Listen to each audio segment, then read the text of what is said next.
Terima kasih Anda masih bersama kami. Bagi Anda yang baru saja bergabung, kami hadirkan kembali 3 berita utama hari ini. Diduga tidak kuat menanjak, truk bermuatan beras di Kabupaten Goa mundur dan menabrak kendaraan yang ada di belakangnya.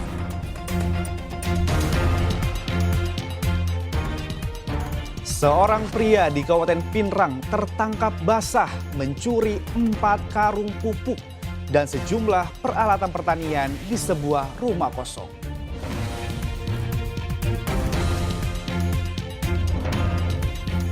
Video cekcok dan diduga penganiayaan oleh petugas TNI Angkatan Udara terhadap sopir taksi daring di Bandara Internasional Sultan Hasanuddin viral di media sosial.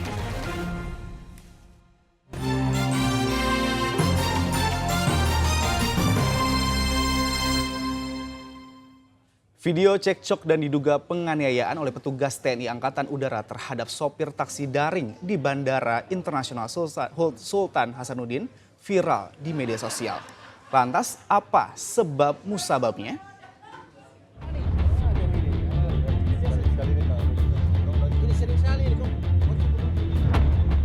Tidak terima oleh ancaman dari salah satu petugas TNI AU, sopir taksi daring ini terus merekam dengan ponselnya di kawasan parkir Bandara Internasional Sultan Hasanuddin, Kabupaten Maros.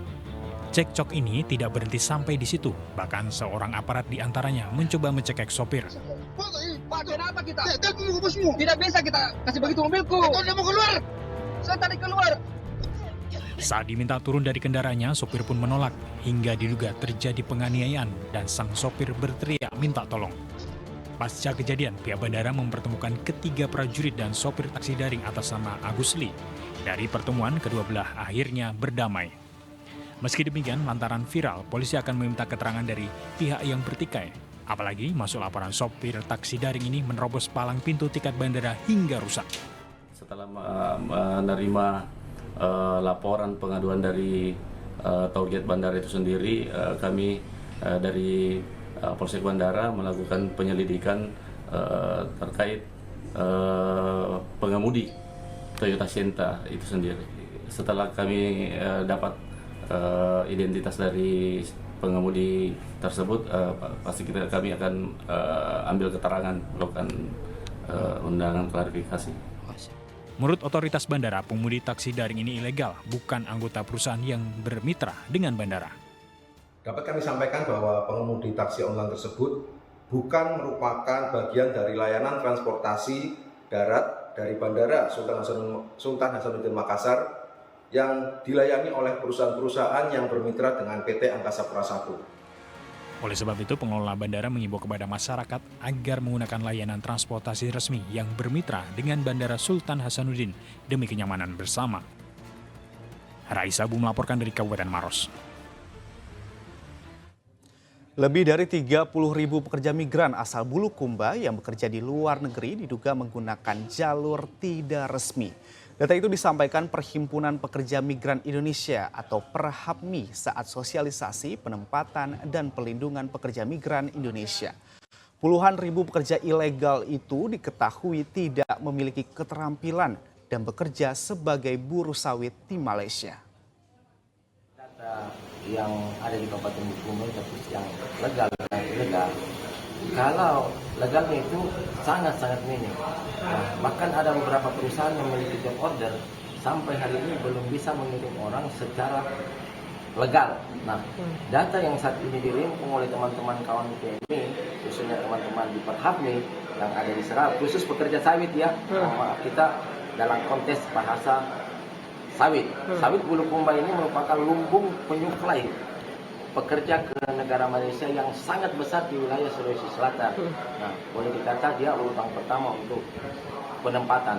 Nah, semua yang berangkat ke sana itu tidak memiliki dokumen secara resmi dari dinas maupun BP2MI Makassar. Yang mereka lakukan adalah berangkat sendiri atau dengan kata lain unprocedural. Itu datanya tidak sedikit. Itu hampir 30 ribuan di dalam. Nah, khusus untuk Bulukumba ya, khusus untuk Bulukumba bukan sedikit. Nah, hal inilah yang saya anggap bahwa pemerintah Kabupaten Bulukumba khususnya yang memiliki deportasi terbesar agar segera melakukan langkah-langkah yang strategis, terutama membangun LTSA di Kabupaten Bulukumba, melahirkan pelayanan terpadu satu atap untuk pekerja migran. Pesta demokrasi telah tiba. Suasana itulah yang terasa saat ini. Jelang hajatan 5 tahunan ini, Dewan Pers mengajak ratusan jurnalis dari berbagai latar media ikut dalam lokakarya Pilkada untuk menciptakan ruang publik yang kondusif dari berita palsu dan hoaks. Kita lakukan sehingga sekali lagi Ratusan peserta dari berbagai latar belakang media ikut dalam lokakarya bersama dengan Dewan Pers di Kota Makassar Sabtu lalu. Kegiatan ini juga dihadiri KPU, Bawaslu, serta KPI daerah Sulawesi Selatan.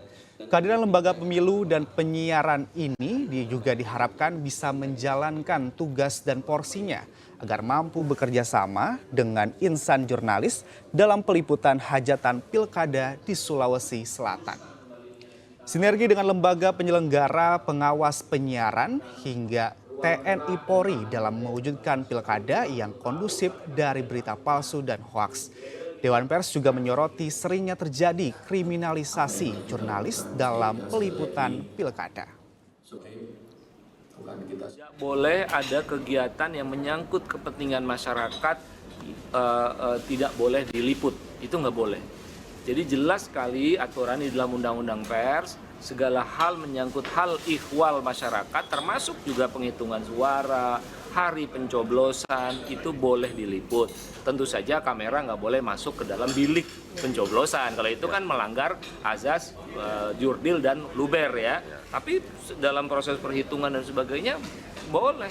Dan kalau ada pelarangan, saya kira saya mesti katakan itu bagian dari upaya penghalang-halangan terhadap kerja jurnalistik. Ratusan santri dan santriwati dari seluruh Taman Pendidikan Al-Quran Sewatang Sawito diwisuda di Aula Kantor Bupati Pinrang.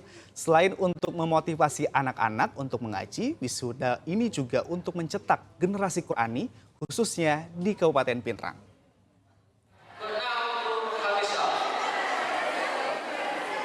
Ratusan santri dan santriwati dari Taman Pendidikan Al-Quran TPA Sewatang Sawito mengikuti wisuda di Aula Kantor Bupati Pinrang 30 Juni lalu. Para santri dan santriwati itu juga didampingi orang tua masing-masing saat prosesi wisuda. Selain untuk mengerahkan dan memotivasi anak-anak untuk giat mengaji, prosesi wisuda santri ini juga bertujuan untuk menciptakan generasi Qurani khususnya di Kabupaten Pinrang. Pada hari ini ada kurang lebih 107 wisudawan wisudawati yang diwisuda pada hari ini. Bahwa wisuda kali ini merupakan salah satu barometer daripada pembelajaran yang dilakukan oleh anak-anak kita di TK-TPA yang ada di unitnya masing-masing. Bagaimana nanti ke depannya bahwa mudah-mudahan santriwan dan santriwati ini dapat menjadi generasi Qurani yang berakhlakul karimah untuk khususnya di Kabupaten Pinrang. Ijazah para wisudawan santri itu rencananya akan dijadikan salah satu persyaratan administrasi saat pendaftaran sebagai peserta didik baru PDB di setiap sekolah di Kabupaten Pinrang. Ini tentu kita akan rapatkan dulu dengan Dinas Pendidikan. Tadi kami sudah diusulkan oleh Ketua DPD KPRMJ supaya ijazah ini tidak tinggal begitu saja. Ini juga bisa dijadikan salah satu acuan ketika mau masuk di tingkat SMP orang yang bisa baca Al-Quran. Jadi ada menjadi persyaratan khusus untuk itu, Pak? Ya, tentu yang bisa menentukan ini kan adalah pemerintah daerah. Sementara itu, pemerintah daerah Kabupaten Pinrang akan mempertimbangkan persyaratan wajib pintar mengaji saat memasuki jenjang SMP dan SMA bagi umat Islam. Saya kira saran dari Ketua BKPRMI tadi itu perlu kami pertimbangkan bahwa anak-anak kita yang akan melanjutkan studi di sekolah menengah tingkat pertama itu harus memiliki ijazah TPA. Persyaratannya kan harus pintar mengaji, dan untuk bisa mengaji itu dibuktikan dengan ijazah tamat TPA Al-Quran. Jadi dari semua lembaga, bukan cuma BKPRMI sebenarnya. Iya. Para santri dan santriwati itu telah mengikuti pembelajaran di setiap TPA selama 2 tahun. Mereka dinyatakan lulus melalui ujian yang dilaksanakan oleh Lembaga Pembinaan dan Pengembangan Taman Kanak-Kanak Al-Quran, LPPP, TKA, dan BKP RMI Kabupaten Pinrang 2 pekan sebelumnya. Suwadi Gatang melaporkan dari Kabupaten Pinrang.